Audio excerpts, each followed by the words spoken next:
رسول اللہ صلی اللہ علیہ وآلہ وسلم نے فرمایا، جو شخص صبح اور شام جتنی مرتبہ مسجد میں جاتا ہے، اللہ اس کے لیے اتنی مرتبہ ہی جنت میں ضیافت کا اہتمام فرماتا ہے۔ سبحان اللہ۔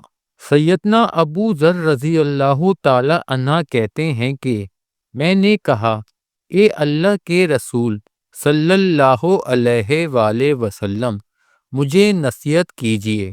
آپ صلی اللہ علیہ وآلہ وسلم نے فرمایا، جب تم میں سے کوئی برائی ہو جائے تو اس کے بعد کوئی نیکی کرو جو اسے مٹا دے۔ میں نے کہا، اے اللہ کے رسول صلی اللہ علیہ وآلہ وسلم، کیا لا الہ الا اللہ کہنا بھی نیکی ہے؟